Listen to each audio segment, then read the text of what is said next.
নমস্কার, আপনারা দেখছেন আপতাকখাবার.com। আমি বিনয় ভরদ্বাজ। আজ বিশেষ করে কৃষকদের জন্য বড়দিন। আজ গুরু পূর্ণিমা আর গুরুদেবের জন্ম জয়ন্তী, গুরু নানকের জন্ম জয়ন্তী। এই জন্ম জয়ন্তীকে সামনে রেখে প্রধানমন্ত্রী নরেন্দ্র মোদী আজ কৃষকদের আন্দোলনকে লাগাতার আন্দোলনের দেখে পিছু হটতে বাধ্য হয়েছেন। আর এই ইস্যুতে কথা বলার জন্য আমাদের সঙ্গে রয়েছেন একদম কৃষক নেতা, জুঝারু, একদম লড়াকু নেতা মোহিত শর্মা রয়েছেন। মোহিত শর্মা সঙ্গে আমরা সরাসরি যুক্ত হব, তার বক্তব্য শুনব।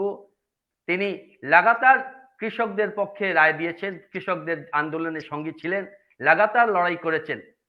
লড়াইতে তিনি কিভাবে লড়াই করেছেন, আজ এই লড়াই নিয়ে তার কি মন্তব্য, কি বলতে চাইছেন, সেসব নিয়ে আমাদের যে কথা হবে मोहित शर्मा से। मोहित जी, आपका अब तक खबर में स्वागत है। जी, मैं आपका और आपके तमाम दर्शकों का भी बहुत बहुत शुक्रिया अदा करता हूं सर। सारा देश आज खुशी मना रहा है, किसानों की जीत हुई है। लोग कह रहे हैं कि किसान जो लंबे समय से जो आंदोलन कर रहा है, उनकी जीत हुई है। और आखिरकार प्रधानमंत्री जी को, नरेंद्र मोदी जी को पीछे हटना पड़ा। और ये हालांकि बीजेपी की तरफ से सौगात कही जा रही है। आप क्या इसको सौगात के रूप में देख रहे हैं, कैसे देख रहे हैं इसको? देखिए, सबसे पहली बात तो ये कोई सौगात नहीं है, कुछ नहीं है। देश के प्रधानमंत्री जी के द्वारा पहले हमारे देश के अंदर इन तीनों कृषि काले कानून का प्रथम दिन से विरोध चलता आ रहा है। इनको लागू किया गया था सितंबर के दौरान, सितंबर 2020 में। तब से लेकर 1 साल से ऊपर हो गया, देश का किसान सड़कों पर बैठा हुआ है। दूसरी बात ये कि आज अगर देश के प्रधानमंत्री जी ने इस बिल को वापस लिया है तो सिर्फ एक कारण से, और वो सबसे बड़ा कारण है कि देश के अंदर 5 से ज्यादा स्टेटों के अंदर चुनाव है। कहीं पे विधानसभा चुनाव है तो कहीं पर आपने देखा कि काउंसिलर का चुनाव है, चाहे फिर वो आपका पश्चिम बंगाल ही क्यों ना हो। उन्होंने दिखा कि किसान आंदोलन के चलते बंगाल के अंदर भारतीय जनता पार्टी का किस तरीके से बुरा हाल हुआ, वो पूरे देश के लोगों ने देखा। इन लोगों का एक प्रोपोगेंडा था। इन्होंने देश के तहत, जो इस आंदोलन के तहत जो हमारे किसान भाई शहीद हुए हैं, उन सभी का क्या होगा। और एक फोटो मैं आपको दिखाना चाहूंगा, आपके तमाम व्यूअर्स को। ये देखिए, ये फोटो है जिसमें आपने देखा कि वर्दी पहने जो खड़ा है वो बेटा है, और जो किसान की भेष में है वो पिता है। ये तस्वीर है उस दिन की जिस दिन 26 जनवरी के दिन देश की राजधानी दिल्ली के अंदर ट्रैक्टर मार्च गया था। मैं आपसे जनाब पूछना चाहता हूं कि, और आपके तमाम दर्शकों से और आपके चैनल के माध्यम से देश के प्रधानमंत्री जी से, कि जिन 650 से ज्यादा किसान भाई जो हमारे शहीद हुए हैं इस आंदोलन के चलते, उन सभी का क्या होगा। आपने तो कह दिया कि मैं लोगों से माफी मांगना चाहता हूं। एक और हमारे देश की मीडिया, क्या कहेंगे आप उन पत्रकारों को लेकर? वो पत्रकार जो कल तक कृषि कानून के विरोध में दिखा रहे थे, आज कृषि कानून के पक्ष में दिखा रहे हैं। बताइए ना, हम क्या कहेंगे उन पत्रकारों को लेकर?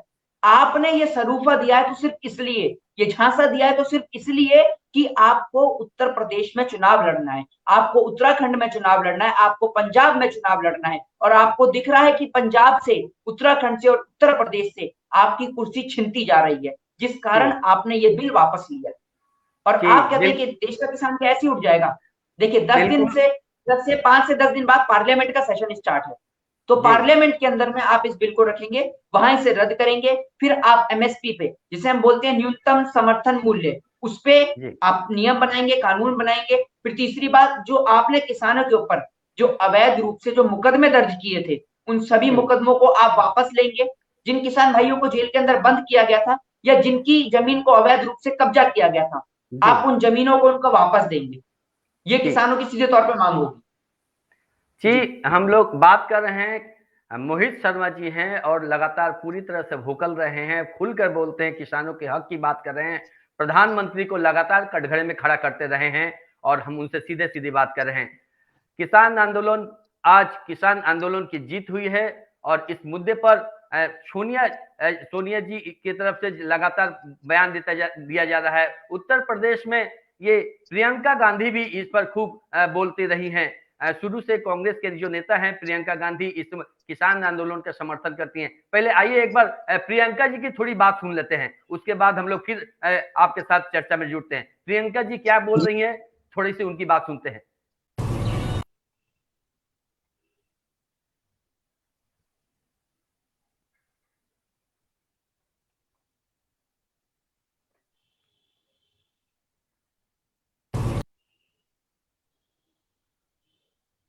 प्रियंका जी से हमारा लिंक नहीं जुड़ पा रहा है, हम लोग देखते हैं। कि जिस सरकार के मंत्री के बेटे ने उनके पति को कुचला, जो प्रधानमंत्री उसी दिन, शायद उसके अगले दिन लखनऊ आए, या शायद उसके 1-2 दिन पहले लखनऊ में थे। लखनऊ से उनका घर 15 मिनट में पहुंच सकते थे हेलीकॉप्टर में। वो क्या सोच रहे होंगे कि ये प्रधानमंत्री हमारे यहाँ नहीं आए, कुछ बोला नहीं, उन्होंने पूरी तरह से हथियारों का संरक्षण किया। आज भी उनके साथ मंच पर वो मंत्री खड़े हैं, वो आज माफी मांग रहे हैं जब 600-700 किसान शहीद हो चुके हैं। क्यों मांग रहे हैं? क्या ये देश समझ नहीं रहा है कि चुनाव आ रहे हैं? उनको लग रहा होगा परिस्थितियां ठीक नहीं है। विधानसभा के चुनाव जो हैं उनका सर्वे आया है, उसमें उनको दिख रहा है कि परिस्थितियां ठीक नहीं है, तो अब चुनाव से पहले वो माफी मांगने आ गए हैं। तो देखिए, हमें समझना पड़ेगा, जो सरकार है उसके ही नेताओं ने किसानों को क्या क्या नहीं बोला। आंदोलनजीवी, गुंडे, आतंकवादी, देशद्रोही, ये सब किसने कहा? जब ये सब कह रहे थे तो क्या हुआ? प्रधानमंत्री जी चुप क्यों थे? बल्कि उन्होंने आंदोलनजीवी शब्द बोला। जब किसानों की हत्या हो रही थी, जब किसानों को मारा जा रहा था, जब लाठियां बरसाई जा रही थी, जब उनको गिरफ्तार किया जा रहा था, तो कौन कर रहा था? आपकी ही तो सरकार कर रही थी। आज आप आकर कह रहे हैं कि ये कानून आप रिपील करेंगे, तो हम कैसे भरोसा करें? हम आपकी नीयत पे कैसे भरोसा करें? सब स्पष्ट है, सामने है देश के। मुझे खुशी इस बात की है कि ये सरकार समझ गई है कि इस देश में किसान से बड़ा कोई नहीं है। इस देश में अगर एक सरकार किसान को कुचलने की कोशिश करती है और किसान खड़ा हो जाता है, तो उस सरकार को अंत में झुकना ही पड़ेगा। ये सरकार समझ गई है। इस बात पर मुझे खुशी है और मैं कहना चाहती हूं कि जो किसान शहीद हुए इस पूरे आंदोलन में, कई किसानों के परिवारों से मैं पिछले पूरे साल में मिल रही हूं, मैं मिली हूं, मैं उनका दुख समझती हूं और हम सबको सबसे पहले उन्हें श्रद्धांजलि देनी चाहिए। अगर सरकार सचमुच सीरियस है तो उनके लिए जो कार्रवाई होनी चाहिए, खासतौर से जो लखीमपुर खीरी में हुआ, उस पर जो कार्रवाई सही ढंग से होनी चाहिए वो करनी चाहिए। मंत्री का बर्खास्त करना चाहिए और इस पूरे देश में जो किसानों की आवाज उठी है, हम सबको उनके साथ हमेशा के लिए खड़ा रहना चाहिए। किसान की बहुत समस्याएं हैं। जी, आपने सुना मोहित जी, लगातार प्रियंका जी साफ कह रही हैं कि जिन किसानों को चाकू के तले रौंद दिया गया, रौंद कर मार डाला गया आंदोलन के लिए, आज वो किसान प्रधानमंत्री बोल रहे हैं कि रिकॉल कर रहे हैं, रिपील कर रहे हैं, मतलब वापस ले रहे हैं। तो ये सिर्फ कह देने मात्र से कि पूरा आंदोलन खत्म हो जाता है क्या? आपको क्या लगता है? ये 730 किसानों की जो मौत हुई है, इसके जिम्मेवार किसे ठहराया जाए? ये कौन है जिम्मेवार? इसके जिम्मेदार देखिए, अगर एक आदमी अगर कोई मर्डर करता है तो हमारे देश की जुडिशरी उसको, कानून जो है हमारे देश का, उसको सजा देता है। तो 650 से ज्यादा जो हमारे किसान भाई शहीद हुए हैं, वो शहीद नहीं, उनको मारा गया है और उनकी मौत की जिम्मेदार इस देश की सरकार है। और इस देश की सरकार को और उस देश के अंदर मौजूदा तत्कालीन कृषि मंत्री को और तमाम लोग जिन्होंने ये कानून लेके आए थे, जिनके कारण हमारे किसान भाइयों की हत्या की गई, उनको तत्कालीन उनको जल्द से जल्द दंड दिया जाए। और सबसे बड़ी बात, हम प्रधानमंत्री की बात पे कैसे यकीन कर लें?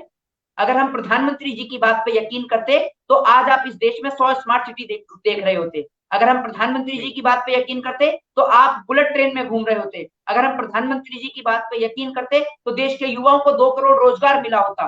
प्रधानमंत्री जी ने इस देश से सदैव झूठ बोलने का काम किया है और कुछ काम नहीं किया। एक तस्वीर और है मेरे पास, ये तस्वीर जिस किसान को लगातार बदनाम किया जा रहा है, ये तस्वीर उसी देश के किसान की है।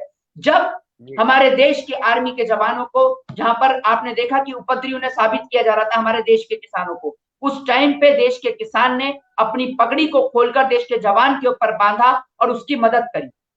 जिस देश के किसान को खालिस्तानी बताया, आतंकवादी बताया गया, उन्हें पाकिस्तानी बताया गया, उन्हें बताया गया कि इन्हें आतंकवादी से फंडिंग आ रही है, इन्हें विदेशों से फंडिंग आ रही है, किसान यहाँ पिज्जा खा रहा है, बर्गर खा रहा है। अरे प्रधानमंत्री जी लाखों करोड़ों रुपए का सूट पहनते हैं, आज तक किसी ने सवाल खड़ा नहीं करा। प्रधानमंत्री जी करोड़ों रुपए की विदेश यात्रा करते हैं, प्रधानमंत्री जी मशरूम की सब्जी खाते हैं। चाय बेचने वाला जब एक मशरूम की सब्जी खा सकता है तो देश का किसान जो अनाज पैदा करता है, क्या वो पिज्जा नहीं खा सकता? वो जींस की पैंट नहीं पहन सकता? आपने किसानों के लिए किस तरीके के शब्दों का प्रयोग किया था? आपकी पार्टी के नेता कश्मीर से कन्याकुमारी तक, हरियाणा के आपके नेता, आपके पंजाब के नेता, क्या शब्दों का प्रयोग किया था आपने किसानों के लिए, है? और आपको कैसे धमकी भरे खत आपने किसानों के लिए भेजे थे? क्या क्या बोला आपके नेताओं ने कि अगर आप नहीं खाली करेंगे तो हम करवा देंगे खाली। हम किस तरीके से खाली करवाएंगे, देखिए कितनी बार चेतावनी दी गई। वो तो आप ये समझिए कि किसान दृढ़ता के साथ, जिस प्रकार 1857 में हमने इस देश की आजादी का सपना देखा, 1857 की विद्रोह क्रांति शुरू हुई और देश को आजादी मिली 1947 में, ठीक उसी प्रकार से हमने ये लड़ाई शुरू करी थी सितंबर 2020 से, और आज हमें इस न्याय में पहला स्टेप मिला है। अगर एमएसपी पे सरकार कानून नहीं बनाएगी, उन तमाम किसान भाइयों को शहीदों का दर्जा नहीं देगी, अगर उनके परिवार के लिए कुछ मुआवजे का प्रावधान नहीं करेगी, और जो हमारे जो किसान भाई हैं जिनों के ऊपर अवैध रूप से मुकदमे दर्ज किए गए हैं, अगर उनको नहीं हटाएगी तो किसान क्यों हटेगा? बताइए ना। किसानों का जो कर्जा है वो माफ किया जाना चाहिए। बिल्कुल, बात हो रही है किसानों के आंदोलन के अब बैक करने की बारी है। प्रधानमंत्री ने आवेदन किया है कि किसानों को अब घर लौट जाना चाहिए। चलिए एक बार सुनते हैं प्रधानमंत्री जी खुद क्या बोल रहे हैं इस मुद्दे पर। प्रधानमंत्री जी ने तो यहाँ तक स्वयं माफी मांगी है। प्रधानमंत्री ने कहा है कि मैं देश की जनता से माफी मांग रहा हूँ। उन्होंने साफ साफ कहा है।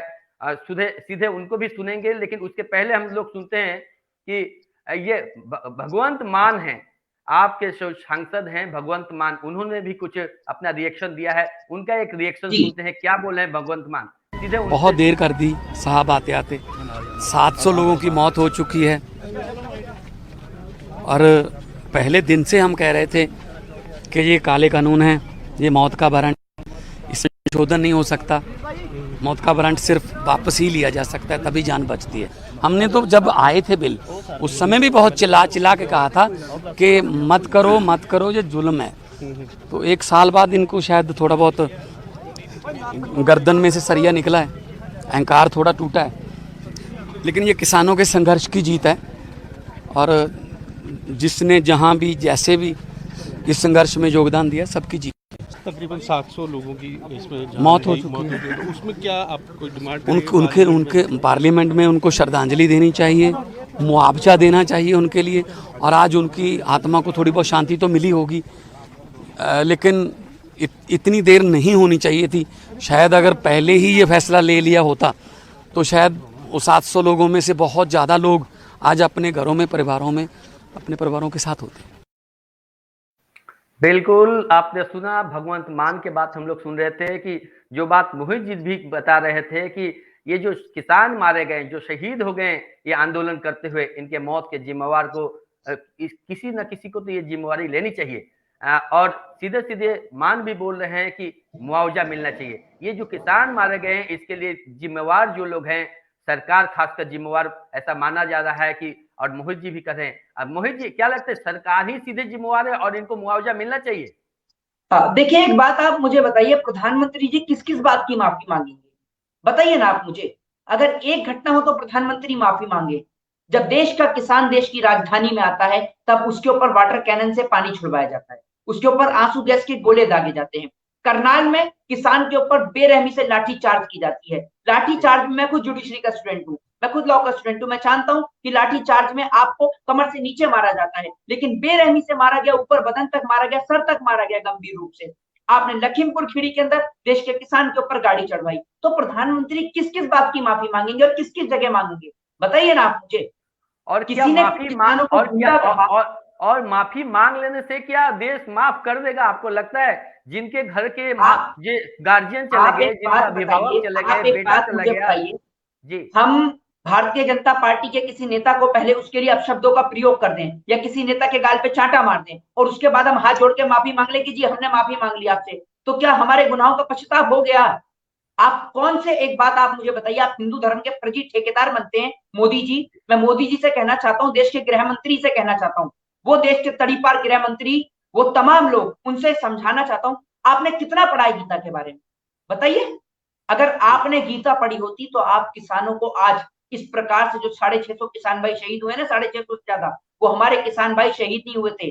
भगवान श्री कृष्ण ने श्रीमद् भगवत गीता में ये लिखा है कि राजा से बढ़कर किसान को बताया है, क्योंकि राजा सिर्फ अपने राज्य का पालनहार होता है, लेकिन किसान पूरी मानव जाति का पालनहार होता है। और आपने उस पेट भरने वाले किसान के ऊपर कितनी बेरहमी से लाठी और डंडे चार्ज कराए।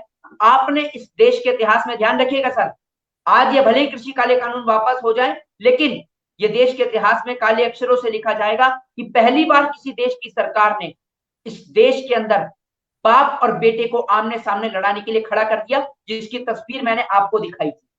जी ये जी कभी नहीं भूलेगा, इन बातों को ये देश कभी नहीं भूलेगा कि किस प्रकार हमारे देश के अंदर, आर्मी के अंदर किसानों के बेटे सरहद की हिफाजत करने के लिए खड़े हुए हैं। उनको सरहद से लाकर यहाँ खड़ा कर दिया गया था और एक बेटे को उसके बाप के सामने लाके खड़ा कर दिया और लड़वाने का काम किया है हमारे देश की सरकार ने। और देश के प्रधानमंत्री जी अगर माफी मांगते हैं और उनको गलती का पश्चाताप है, तो उनको तत्कालीन अपने पद से इस्तीफा देना चाहिए। वही उनकी सबसे बड़ी माफी होगी और वही बिल्कुल देश के बिल्कुल किसानों के लिए सबसे बड़ी श्रद्धांजलि होगी। बिल्कुल, किसानों को श्रद्धांजलि की बात उठ रही है और माफी के साथ ही क्या ये मामला खत्म हो जाएगा, ये प्रश्न भी उठ रहा है। आने वाले 5 राज्यों में चुनाव होने जा रहे हैं और चुनाव के मद्देनजर कहा जा रहा है कि प्रधानमंत्री ने ये खेल खेला है और प्रधानमंत्री इस कानून को वापस लेने का एक नया एक चोचला सामने लाए हुए हैं। ऐसा ऐसे देखिए, प्रधानमंत्री जी की इस उम्मीद को देख के तो हमें लगता है कि अब 15-15 लाख रुपए भी खाते में आ जाने चाहिए, क्योंकि यूपी का चुनाव है भाई। जी यूपी का जी, चुनाव है, बिल्कुल 15-15 लाख रुपए दे देंगे खाते में प्रश्न प्रधानमंत्री जी। प्रश्न प्रश्न ऐसे भी उठाए जा रहे हैं, प्रधानमंत्री को लेकर खूब चल रही है इस तरह की बातें। जिस तरह से अब पीछे हट रहे, चुनाव जब आते हैं तो सबकी आंखें खुलती है और अपने सब कुछ दिखाई दे। चुनाव जीतने के लिए तमाम अटकलें मतलब हथकंडे लोग अपनाते हैं और शायद इसको भी शायद एक हथकंडा ही मानते हैं लोग। राकेश टिकैत ने ठीक यही बात कही है और आइए राकेश टिकैत को थोड़ा सुन लेते हैं।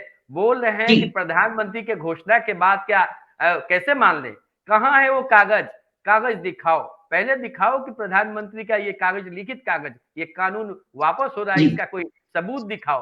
राकेश टिकैत सीधे ये बात कह रहे हैं। यहाँ तक कि राकेश टिकैत तो ये मानने को भी तैयार है कि प्रधानमंत्री की बात से सच हो सकती है, प्रधानमंत्री सच बोल रहे हैं। देखिए सर, एक बात मैं आपको बता दूं, एक बात मैं आपको रोकना चाहूंगा। हमारे देश की सरकार ये पहली सरकार है जो देश में दंगे फसाद कराने में माहिर है। आपको याद होगा दिसंबर के दौरान एक बिल लेके आया गया था, जिसके दौरान उन CAA और NRC यानी सिटीजन अमेंडमेंट एक्ट के तहत और NRC के जरिए पहले देश की राजधानी में दंगे कराए गए, क्योंकि देश की राजधानी में उस समय चुनाव थे, आपने देखा होगा उस टाइम पे, ठीक है ना। तो इन्होंने लेके आए CAA और CAA चुनाव के बाद खत्म। बंगाल का चुनाव आया तो बंगाल के चुनाव में इन्होंने कहा कि बंगाल का हिंदू खतरे में है, सीधे तौर पे कहा। आज बंगाल के अंदर आपकी सरकार नहीं बनी तो क्या बंगाल का हिंदू खतरे से बाहर आ गया? आज तो नहीं बोलते गृह मंत्री कि बंगाल का हिंदू खतरे में है, बताइए। आज नहीं बोलता कोई बीजेपी का नेता कि बंगाल का हिंदू खतरे में। फिर हिंदू मुस्लिम कराने के लिए, किसान को बदनाम करने के लिए ये लेके आए ये तीनों काले कृषि कानून। पहले दिन से कहा जा रहा था ये तीनों काले कृषि कानून इस देश के अंदर किसानों के लिए फांसी का फंदा है और इस फांसी के फंदे को जल्द किसानों के गले से निकाला जाए। अगर पहले दिन प्रधानमंत्री जी किसानों की बात सुन लेते, या फिर जो इतने दौर की जो वार्ता प्रधानमंत्री जी ने करी है देश के किसान के साथ, अगर पहले से ही इसमें निष्कर्ष निकल जाता, तो आज जो हमारे 650 से ज्यादा जो किसान भाई हमारे शहीद हुए हैं, वो आज अपने खेत के अंदर होते, खुशहाल होते और वो अपनी जीत का जश्न मना रहे होते। लेकिन बिल्कुल, आज बिल्कुल। एक और जीत है तो दूसरी और उनके घर में मातम भी है। वो मातम बिल्कुल, इसलिए है ये कि अभी जीत उन नहीं है। हमारे किसान भाइयों की जो चिता की अग्नि है वो ठंडी भी नहीं हुई है। और आपने देखा कि देश के प्रधानमंत्री जी झूठ बोलते हैं, उनकी बात पे हम भरोसा नहीं कर सकते। वो झूठ बोलते हैं, पार्लियामेंट में लाइए, पार्लियामेंट से रद्द कीजिए और उसके बाद हम बिल्कुल, देखेंगे कि क्या बिल्कुल होता है। प्रधानमंत्री की बातों पर लोगों को अभी भी भरोसा नहीं है। सबसे बड़ी जी, बात है, एक प्रधानमंत्री जब खड़ा होकर बयान दे रहे हैं, देश को संबोधित कर रहे हैं, देश को अपनी बात, मन की बात और तमाम सरकार की बात बताते हैं, तो फिर भी लोग किंतु एक ऐसे प्रधानमंत्री को लोग विश्वास नहीं कर पा रहे हैं। वो आंदोलन करने सर वाले एक टिकैत साहब ने मिनट, एक मिनट, एक टिकैत मिनट रोकूंगा, एक सेकंड जी, रुकिए, जी, जी, एक सेकंड बताइए, रुको। आज बताइए, एक बात, बताइए। कहां से यकीन कर ले प्रधानमंत्री की बात पे? कहां से यकीन करें? प्रधानमंत्री जी का काम है झूठ बोलने का। नाली से गैस कौन निकाल देगा भाई? नाली से आप लगा के दिखाइए, पूरे देश में नाले खुले हुए हैं, नाले से आप गैस बना लेंगे? नाले से गैस बना रहे 1,000 रुपए सिलेंडर का दाम है। आप सारे वादे झूठे करते हैं। आपने अगर 100 स्मार्ट सिटी का वादा पूरा किया है तो आप गिनाइए 10 स्मार्ट सिटी कहां बनी। आपने 2 करोड़ रोजगार का वादा किया, कहां है वो 2 करोड़ रोजगार? आपने वादा किया इस देश के अंदर, इस देश के लोगों से कि भाई हम उनके लिए बेहतरी के लिए काम करेंगे, विकास के लिए काम करेंगे। दिखाइए कहां है आपका डेवलपमेंट? आपने 15-15 लाख के लिए बोला, फिर आपके गृह मंत्री कहते हैं जुमला है। आपने सारा कुछ जुमला किया। बुलेट ट्रेन का सपना दिखा, भारतीय रेल को नीलाम किया, देश के किसान की रीढ़ की हड्डी जो है, हमारे देश का जवान अगर इस देश का दिल है तो धड़कन इस देश का किसान है। और जब बिल्कुल, इस देश की बिल्कुल। दिल और धड़कन पे बात आएगी तो ध्यान रखिएगा, इस देश की जनता चुप नहीं बैठेगी। बिल्कुल मोहित जी, हम आते हैं, पहले एक बार राकेश टिकैत को हम लोग सुन लेते हैं। राकेश कागज टिकैत कहाँ जी है? को, उनको कागज सीधे दिखाओ। सुनते हैं। ज्वाइनिंग लेटर बिना ज्वाइनिंग हो सकती है क्या? हम कहाँ खत्म कर रहे, किसने कहा आंदोलन खत्म कर रहे? हमें तो कहा नहीं भाई, आपका कहीं आंदोलन चल रहा हो तो आप खत्म कर लो। हमारे साथ तो बातचीत हुई थी। तो ऐसे कोई घर के बाहर नहीं बैठा है किसान कि दिल्ली ने कह दिया और हम चले गए कि किसी के रहमो करम पर आंदोलन चल रहा है। ये आंदोलन देश का किसान चला रहा है। जब तक उसको कागज पत्तर नहीं मिलेंगे ये आंदोलन खत्म नहीं होगा। एमएसपी का गारंटी कानून, कागज दो, कोई वापसी जाने का प्रोग्राम नहीं है जब तक उसके कागज नहीं मिलेंगे। हमारे लोग उसे बैठ के सरकार बातचीत नहीं करेगी, उसका एक रास्ता बातचीत से निकलेगा। हम तो नहीं। और चुनाव इतनी खराब चीज है, वे क्यों लड़ रहे चुनाव? चुनाव ज्यादा खराब चीज है भाई, जहरीला है चुनाव लड़ना, तो वे क्यों लड़ रहे? जनता है या अपने आप जवाब दे देगी। अब जब तक ये लीगल रूप से पार्लियामेंट से कागज नहीं मिलेंगे। कमेटी की मीटिंग चल रही है संयुक्त मोर्चे की, वो क्या फैसला लेगी वो करीब 6 बजे तक अपना प्रेस कॉन्फ्रेंस में सब जवाब जी, हम लोग सुन रहे हैं, तो अभी कमेटी के फैसले अभी हम लोग बताएंगे। कमेटी के फैसले पर बात कर रहे हैं। सीधे सीधी राकेश टिकैत ने जो साफ साफ बातें कही हैं कि अब एमएसपी पर बात होगी और ये किसान क्यों यूं ही रास्ते पर निकल कर नहीं बैठ गया है और प्रधानमंत्री की इच्छा से भी नहीं बैठा हुआ है और प्रधानमंत्री आए और कहे कि वापस चल जाओ, लोग चले जाएंगे, ऐसा नहीं हो सकता। प्रधानमंत्री पर कतई लोग विश्वास नहीं कर पा रहे हैं और ये तमाम जो किसान हैं और सीधे सीधी अब अपनी बात पर अड़े हुए हैं। उनकी प्राथमिक जीत तो हो चुकी है, प्रधानमंत्री को पीछे हटना पड़ा है, इसमें कोई संदेह नहीं, लेकिन इसे चुनाव से भी जोड़ के देखा जा रहा है। और इसी बात को हम एक बार और सुनते हैं कि ये शंकर सिंह वाघेला हैं जो चीफ मिनिस्टर हैं हरियाणा के, उनके पास छत्तीसगढ़ के, उनके पास चलते हैं, थोड़ा उनका भी बयान सुन लेते हैं। शंकर सिंह क्या बोल रहे हैं थोड़ा उनको भी सुन लें, फिर हम मोहित जी के पास आएंगे और इस पर बातचीत करेंगे। कृषि कानून को वापस उसे लेना ही पड़ा, देश के किसानों के सामने उसे झुकना पड़ा। अहंकार जब रावण का नहीं टिका तो फिर मोदी का क्या टिकेगा? और इससे इस आंदोलन के चलते सैकड़ों लोगों की जाने गई है, घर बर्बाद हुए हैं, लोग खेती किसानी छोड़ के आंदोलन कर रहे थे। और जब देखे कि लगातार वो चुनाव हार रहे हैं तब ये फैसला उनको लेना पड़ा है। वो आसन्न चुनाव जो हो रहे हैं पंजाब में, उत्तर प्रदेश और दूसरे राज्यों में, इस कारण से इस फैसले को वापस लेना पड़ा। इनके पास कोई रास्ता था नहीं। किसानों के अनाज को समर्थन मूल्य में खरीदी की व्यवस्था केंद्र सरकार को करनी चाहिए। हमारे यहाँ उसना चावल को वो लेने से मना कर रहे हैं, उस निर्णय को वापस लेना चाहिए। ये अन्नदाताओं का देश है और उसको प्रताड़ित नहीं किया जाना चाहिए। बल्कि इस मामले में राहुल गांधी जी पहले ही बोल दिए थे कि ये कानून वापस लेने होंगे। आज उनकी बात सच साबित हुई, मोदी सरकार को झुकना पड़ा और 3 काले कानून वापस लेने जी, मोदी सरकार को झुकना पड़ा और उन्होंने साफ साफ जो जो घमंड है, जो घमंड में चूर था, रावण का घमंड नहीं टिका तो मोदी की घमंड क्या टिकेगी, ये बात आ रही है। आप क्या मान रहे हैं मोहित जी, ये घमंड ही था? देखिए, घमंड नहीं था, ये उद्योगपतियों का हाथ और उद्योगपतियों का संरक्षण था। समझ रहे हैं आप? ये उन तमाम उद्योगपतियों के लिए जिन्होंने बिना, आप ये समझिए, बिल पहले लागू बाद में लागू होता है, लेकिन उनके बड़े बड़े फ्यूल अनाज के स्टॉक पहले रेडी हो जाते हैं तमाम जगहों पर। तो ये उनका संरक्षण था, उनका हाथ था। लेकिन जब उन्हें दिखा कि जब प्रधानमंत्री की सरकार ही नहीं बचेगी तो उद्योगपति काम कहां से करेंगे भैया? 2 नंबर लेकिन के काम लेकिन घर में लेकिन जो हो रहे लेकिन हैं, लेकिन पहले क्या मोहित होता जी, था? मोहित जी जी, प्रधानमंत्री जी तो सीधे कहते हैं सबका साथ सबका विकास। आप कैसे कर सकते हैं? उद्योगपतियों का ही है कि देखिए, सरकार उद्योगपतियों सबका की साथ, सरकार। सुनिए, सबका साथ और सबका सत्यानाश की नीति को अपनाते हैं, ठीक है ना? और जी उद्योगपतियों का साथ इसलिए देते हैं ये, क्योंकि उद्योगपति पार्टी फंड में चंदा देते हैं। वरना आप करिए, आरटीआई के जरिए पीएम केयर फंड में किस किसने पैसा दिया वो पता नहीं चलता। पीएम जी केयर फंड को आप सामूहिक कीजिए ना, लोगों को पता चल रहा है कि पीएम केयर फंड में कहां से पैसा आ रहा है।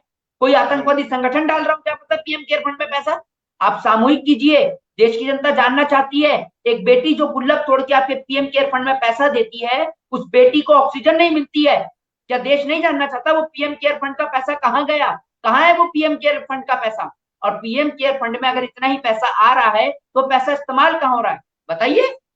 तो जो बिल्कुल। उद्योगपतियों को काम दिया जा रहा है, आप सब चीजों का जो प्राइवेटाइजेशन कर रहे हैं, फ्री में तो नहीं कर रहे। आप जो जगह जगह लाखों करोड़ों रुपए का चुनावी प्रचार कर रहे हैं, देखिए, मेंबर लेजिस्लेटिव असेंबली, जिसे हम विधानसभा का चुनाव कहते हैं, जिसे हम एमएलए कहते हैं, उसके लिए एक न्यूनतम प्राइस तय किया जाता है कि भाई आप कितनी रकम में चुनाव लड़ेंगे। लेकिन उतनी रकम में तो खाली इनके पोस्टर ही पोस्टर छपते हैं। तो इलेक्शन कमीशन क्यों कार्रवाई नहीं करता भैया इनमें? बताइए ना। जी अभी इतनी जी राज्यों में चुनाव है, देश जो है, देश के अंदर तमाम राज्यों में भाई लोग, कोई डेंगू से मर रहा है, कोई बीमारी से मर रहा है, प्रधानमंत्री रैलियां कर रहे हैं भाई, प्रधानमंत्री चुनावी प्रचार का बिगुल फूक रहे हैं। शर्म नहीं आ रही है? बताइए क्या स्थिति है आज हमारे बिल्कुल देश की? बिल्कुल। अरे देश मोहित, हमारा आज बहुत बड़ी आर्थिक मंदी से जूझ रहा है, और देश के अंदर मुझे शर्म आती है उन लोगों के ऊपर जो पद्मश्री जिनको दिया जाता है और वो शहीदों का अपमान करते हैं, और हमारे देश के प्रधानमंत्री चुप रहते हैं। फिर आप फिर दोबारा आएंगे, अगर आपको पद्मश्री वापस ले लिया गया, फिर आप माफी मांगेंगे। मैं देश की जनता से माफी मांगना चाहता हूं कि मैंने पद्मश्री एक ऐसी व्यक्ति को दिया जो शहीदों का अपमान कर रहे हैं। बताइए क्या कहेंगे आप? कहां का प्रधानमंत्री वो माफी मांगे? मोहित जी, प्रधानमंत्री दफ्तर ने तो कह दिया है कि पीएम केयर फंड है वो प्राइवेट ट्रस्ट है, उससे सरकार का कुछ लेना देना नहीं। आप लोग उसका हिसाब क्यों मांग रहे हैं? क्यों नहीं मांगे हम हिसाब? बताइए ना, क्यों नहीं मांगे हिसाब? भाई आप कहते हैं किसान आंदोलन में पैसा आए तो विदेशी फंड है, और किसान आंदोलन में पैसा है तो आप कहते हैं आतंकवादियों का फंड है, ये आतंकवादी संगठनों का पैसा है। तो पीएम केयर फंड में कहां कहां से पैसा आ रहा है ये जानने का हक है ना हमें। हम इस देश के नागरिक हैं भाई। जो लोग पैसा दे रहे हैं, कम से कम पता तो चले भाई, आरटीआई के जरिए पता चले कि आखिर पीएम केयर फंड में पैसा आता किस जगह से। बताइए ना, ये तो पता चलना चाहिए। वो तो पीएमओ ने साफ कर दिया है, वो तो प्राइवेट ट्रस्ट है, देखिए सुनिए, व्यक्तिगत ट्रस्ट है। एक आपको उसमें समय याद उसके होगा, बारे एक में थे क्यों माफी, जानना चाहते सुनिए, हैं? देखिए, जी एक थे माफी वीर सावरकर, जिन्होंने माफी मांगी अंग्रेजों से, ठीक है ना? एक ये है माफी मांगू प्रधानमंत्री, जिन्होंने जनता से माफी मांगी। किस लिए? क्योंकि गलत किया। माफी मांगना उनका पुराना पेशा है। अंग्रेजों के टाइम पे मांगी तो सावरकर ने, और यहाँ पर हिंदुस्तान के अंदर अगर हिंदुस्तानियों को परेशान करेंगे तो माफी मांगी नरेंद्र मोदी जी ने। तो माफी मांगना इनका पुराना पेशा है। पहले लोगों का गला घोट दो, उनको फांसी पर टांग दो, उसके बाद हाथ जोड़ के माफी मांग दो। अभी हम बोल रहे हैं इतना, देखिएगा कल परसों हमारे पे मुकदमा लगा देंगे, कोई ना कोई नोटिस आ जाएगा। इतने जी बार पुलिस जी कंप्लेंट करा चुके हैं, कोई धमकी देता है, कोई थ्रेट कॉल देता है। भाई लोकतंत्र में बोलने का अधिकार नहीं है क्या हमें?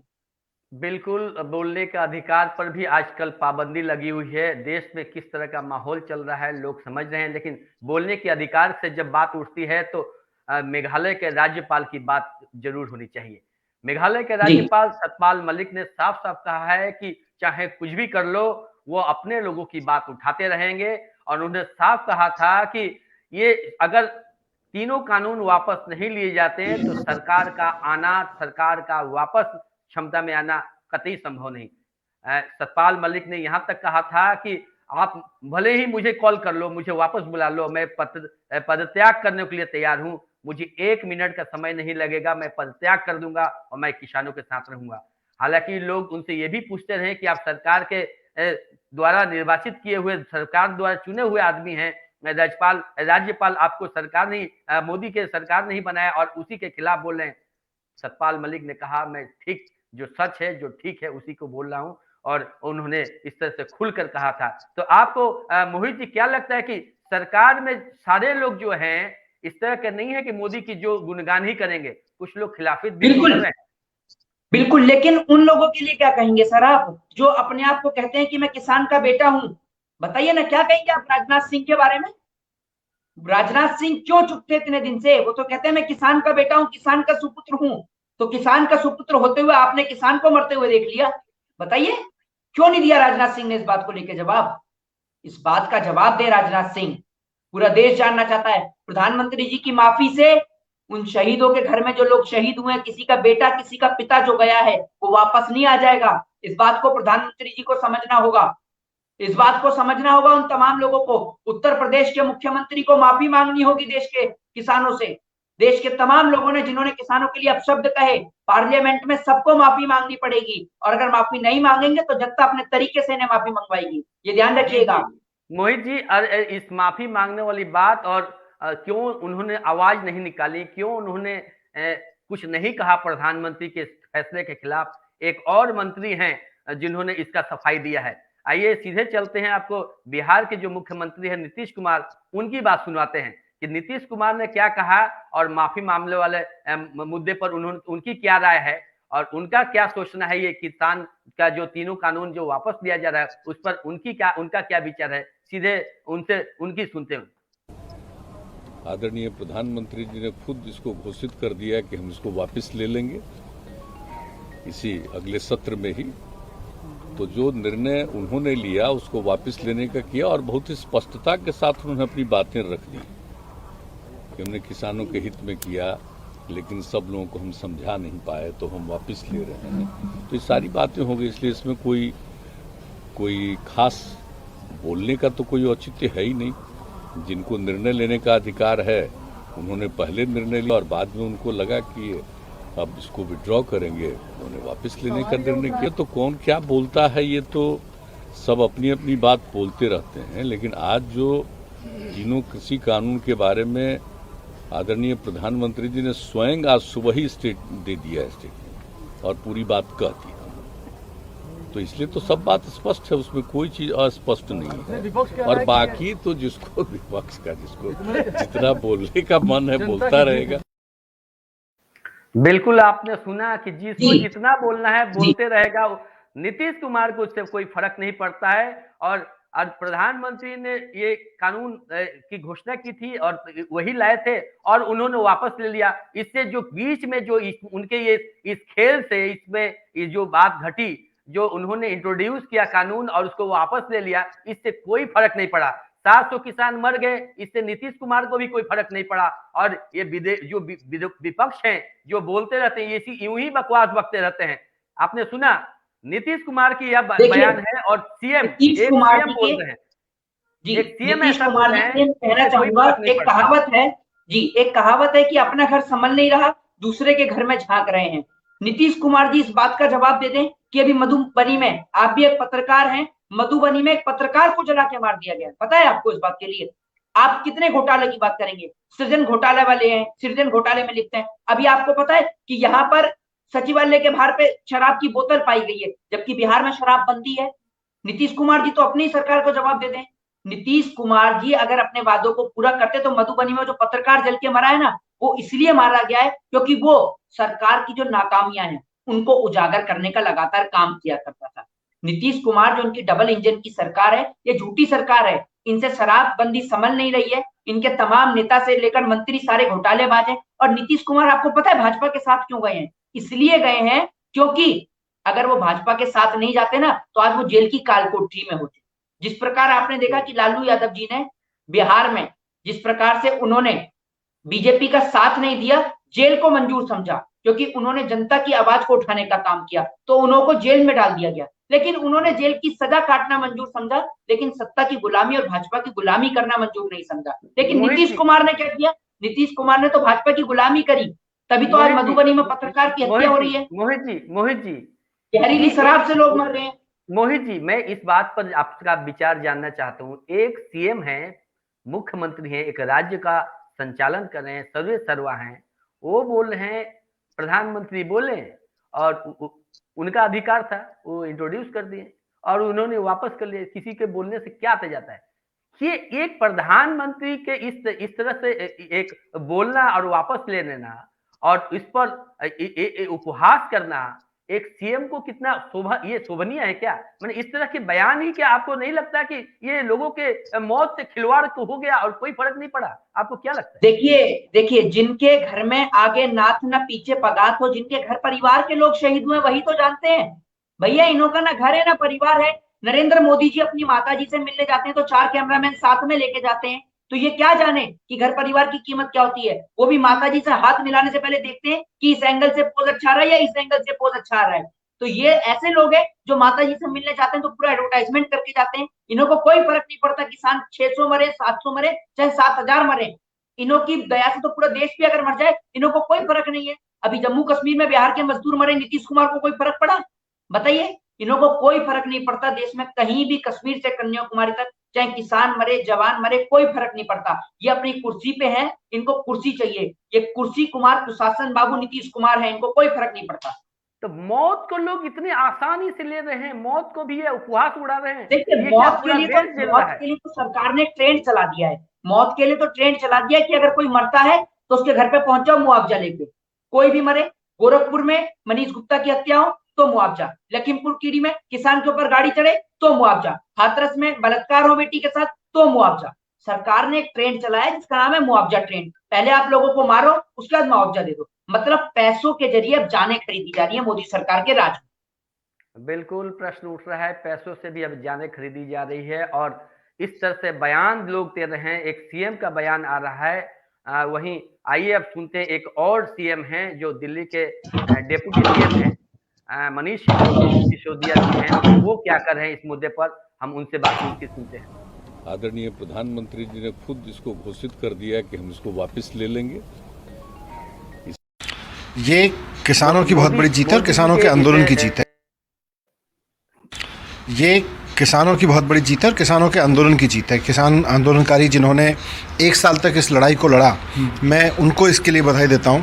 और साथ साथ जिन किसानों ने, सैकड़ों किसानों ने इसके लिए शहादत दी, उनको मैं आज याद करता हूं। इन किसानों को किसी दिन आतंकवादी भी कहा गया, हिंसक कहा गया, इनको गालियां दी गई। भारतीय जनता पार्टी ने इनके बारे में क्या क्या नहीं कहा। सब कुछ जो इनकी बदनाम करने के लिए, इनको मारने पीटने के लिए, इस आंदोलन को ख़त्म करने के लिए जो कह सकते थे किया। भारतीय जनता पार्टी किस हद तक नीचे गिरी इसके लिए।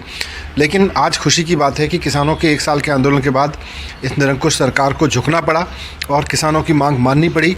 आज ये बात सही हुई कि किसान ठीक कह रहे थे, सरकार गलत थी। कानून बनने में समय लगता है, कंसल्टेशंस होती हैं। किसानों से कोई कंसल्टेशन नहीं हुआ। एक ऐसे समय में जब लॉकडाउन वगैरह का माहौल बना हुआ था, वैसे एक समय में जाके अचानक ऑर्डिनेंस के ज़रिए कानून ले आए गए, तो कहीं तो कुछ मजबूरी रही होगी। आज प्रधानमंत्री जी को जब ये बता रहे थे कि हमने वो कानून वापस लिए, ये भी बताना चाहिए था हमारी मजबूरियाँ क्या थी।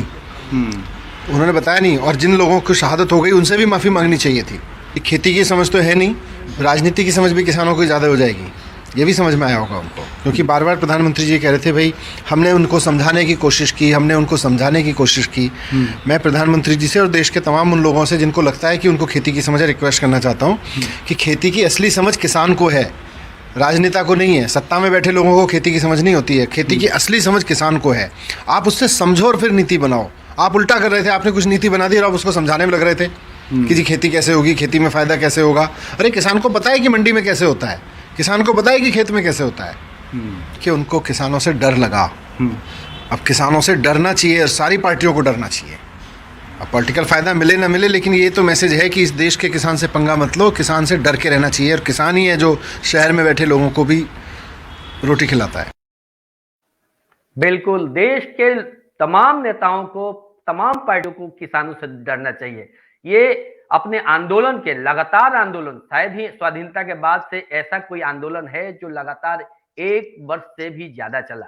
और इस 1 वर्ष के आंदोलन में न कोई हिंसा और लगातार कोशिश हुई सरकार की तरफ से तमाम तरीकों से उन्हें गर्म बदनाम करने करने की, की। उन्हें बदनाम करने की, उन्हें तरह तरह से उखाड़ फेंकने की तमाम कोशिशें हुई, लेकिन इसके बावजूद तमाम आरोपों को झेलते हुए किसान आंदोलन पर शांतिपूर्वक बैठे रहे और अंततः सरकार को पीछे हटना पड़ा।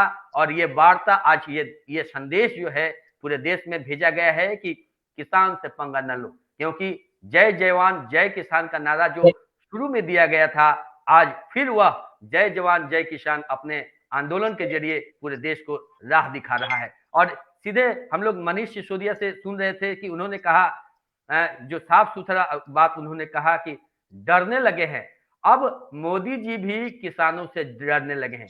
62 करोड़ देश के किसान और उनके परिवार वाले लगातार वंचित होते रहे, प्रताड़ित होते रहे और बेमौत मारे जाते रहे, बावजूद उनके प्रधानमंत्री के कानों तक जूं तक नहीं रेंगती थी। और आज जब चुनाव सामने मंडरा रहा है तो आज किसानों की बात याद आई है। मोहित जी से सीधा पूछते हैं और उनका राय जानने के। सुना आपने मनीष सिसोदिया जी को कहा किसानों से डरना चाहिए, पूरे देश देखिए को मनीष डरना सिसोदिया जी ने एक बात, जी मनीष सिसोदिया जी ने एक बात बहुत अच्छी कही, और वो बात ये कही कि देश की सभी सरकारों को किसान से डरना चाहिए, और निश्चित तौर पर डरना चाहिए, क्योंकि ये देश का किसान है, देश का अन्नदाता है, देश का पालनहार है। तो ये बहुत अच्छी बात कही। लेकिन मैं आपको बता दूं कि प्रधानमंत्री मोदी जी हर जगह डरते हैं। प्रधानमंत्री जी अपने देश के लोगों को पिटवाने में नहीं डरते। करनाल में किसानों को पिटवाया, कभी नहीं डरे। या दिल्ली में जब देश का किसान घुस रहा था, वाटर कैनन से पानी छुड़वाया, आंसू गैस की गोले लगवाए, तब प्रधानमंत्री जी नहीं डरे। अपने ही देश के अंदर जब देश के छात्र रोजगार मांगते हैं, विधानसभा का घेराव करते हैं, तो उनके ऊपर लाठी डंडे पड़वाने से प्रधानमंत्री जी नहीं डरते। लेकिन जहां बात आ जाती है प्रधानमंत्री जी की, जहां पर बात आ जाती है उनके चाइना को लेकर, नेपाल को लेकर, तो प्रधानमंत्री जी का 56 इंच का जो सीना है वो टपर टपर ऐसे ऐसे करके कांपने लग जाता है। अभी नेपाल, जिससे हमारा रोटी कपड़े का संबंध है, नेपाल विश्व का सबसे गरीब देश है, वो नेपाल जैसा देश हमारी भूमि को कैप्चर करता है, और ये रिपोर्ट मैं अपने घर में नहीं छाप रहा, ये रिपोर्ट दैनिक भास्कर छापता है। और अगर आप कहेंगे तो मैं उस रिपोर्ट को ऑफिशियली तौर पे भी दिखाता हूँ। चाइना हमारी जमीन पे कब्जा कर चुका है, प्रधानमंत्री जी उसको लेकर कुछ नहीं बोलते। प्रधानमंत्री जी सिर्फ अपने ही मुल्क के लोगों को मरवाने में लगे हैं, अपने ही मुल्क के लोगों को पिटवाने में लगे हैं। बाकी ना चाइना को लेकर ना नेपाल को लेकर प्रधानमंत्री जी ना कोई अपनी राय रखते हैं, ना ही कोई अपनी बात रखते हैं। ये देखिए वो रिपोर्ट में आपको एक आपके चैनल के माध्यम से आपके तमाम दर्शकों को दिखा देता हूं। देखिए ये है वो रिपोर्ट दैनिक भास्कर की, मैं पढ़ के बता देता हूं, जिसमें लिखा है कि भारत की 7100 एकड़ जमीन पर नेपाल का कब्जा, एसएसबी को एक्शन की मनाही, प्रशासन को बोलने की इजाजत नहीं। मतलब इस देश में प्रशासन को बोलने की इजाजत नहीं है। जो प्रशासन में बोलता है, शासन में रहकर जो प्रशासन बोलेगा उसको तुरंत निष्कासित कर दिया जाएगा, उसके पद से हटा दिया जाएगा। तो हमारे देश की सरकार बिकाऊ सरकार है, हमारे देश की सरकार हमारे देश के लोगों के साथ, उनके वोटर्स के साथ में धोखा कर रही है। तो ऐसी सरकार को हमें भगाना होगा। और आज एक सबसे बड़ी बात आपके चैनल के माध्यम से उन तमाम मोदी सरकार समर्थकों को कहना चाहता हूं कि भाई और बहनों, एक बात आप सोचिए, जिन किसानों को इन्होंने पिटवाने का काम किया आपके द्वारा, जिन किसानों को बदनाम करने का प्रयास किया गया जनता के बीच में, आज उसी किसान से इन्होंने माफी मांगी, क्योंकि ये गलत थे। ये कुर्सी प्रेमी नरेंद्र मोदी की सरकार है, तो इनकी बातों में आके आप लोग लड़ाई ना करें। जय हिंद, जय भारत, वंदे मातरम। धन्यवाद। बिल्कुल, बहुत बहुत धन्यवाद आपका इस पूरे मुद्दे पर बात करने के लिए। और आप जो दर्शक हैं वो भी समझ गए होंगे कि आज किस स्थिति में है, प्रधानमंत्री को माफी मांगनी पड़ी है और प्रधानमंत्री ने पूरे देश की जनता से भी माफी मांगा है। हालांकि वो बार बार समझाने की कोशिश करते रहे कि उन्होंने किसानों को बहुत समझाया। हालांकि किसानों के लिए क्या बेहतर है वो प्रधानमंत्री ज्यादा समझते हैं किसानों की तुलना में। जो वर्षों से, कई पीढ़ियों से किसान अपनी खेती कर रहे हैं, उनसे भी ज्यादा प्रधानमंत्री समझते हैं कृषि कैसे की जाती है और उसके बारे में, क्योंकि प्रधानमंत्री सब कुछ जानते हैं। और प्रधानमंत्री इतना कुछ जानते हैं और उसके बाद प्रधानमंत्री को अपने वापस लौटना पड़ता है। मोहित जी हमारे साथ पूरे कार्यक्रम में बने रहने के लिए आपका बहुत बहुत धन्यवाद। और आपका और आपके तमाम दर्शकों का भी सर बिल्कुल बिल्कुल धन्यवाद। और उसके बाद हम लोग सीधे सीधे बात कर रहे हैं, मोहित जी से हम लोग बात कर रहे थे, और सीधे सीधे प्रधानमंत्री तो तमाम इतने ज्ञाता हैं कि बाद में उनको माफी मांगनी पड़ रही है। ये बड़े शर्मनाक बात हो जा रही है। हालांकि प्रधानमंत्री ने तो ये भी कहा है कि एक नया कानून ला रहे हैं, नया एक और कमेटी बना रहे हैं जो किसानों के बेहतरी की बात करेगी। और इस बार की उन्होंने कहा है कि किसानों के लिए बेहतरी की बात करने के लिए जो नई कमेटी बनाई जा रही है उसमें किसान भी होंगे। हालांकि जो कानून बनाया गया, तीनों कानून मोदी जी ने जो बनाए, किसानों के हक की बात की, किसानों के बेहतरी की बात की, किसानों के लिए बेहतर बताया, उस पर किसानों का मत, किसानों की को शामिल नहीं किया गया, किसान संगठनों को शामिल नहीं किया गया। लेकिन आज मोदी जी कह रहे हैं कि अब एक और नई कमेटी बनेगी जो किसानों को बेहतर कैसे किया जाए, किसानों को बेहतरी के लिए क्या किया जाए, इस पर बात करेगी। फिलहाल आप देख रहे हैं पूरा कार्यक्रम, प्रधानमंत्री को पीछे लौटना पड़ा है, पीछे हटना पड़ा है। किसान नेताओं की, किसानों की जीत हुई है और इसके साथ ही अब किसान एमएसपी की बात पर अड़े हुए हैं और एक बैठक के बाद ये घोषणा करेंगे। हालांकि प्रधानमंत्री ने बार बार कहा है कि आप अपने घर लौट जाइए, लेकिन किसान प्रधानमंत्री की इस आह्वान को नजरअंदाज करते, कोई ध्यान न देते हुए वो अपनी बात पर अड़े हुए हैं। अब आने वाले समय में किसान क्या फैसला लेते हैं ये समय बताएगा। तब तक लिए आप हमारे साथ रहिए और जो भी अपडेट आएगा हम आपको बताएंगे। आप देख रहे हैं अब तक खबर.com, देखते रहिए, साथ में रहिए। नमस्कार।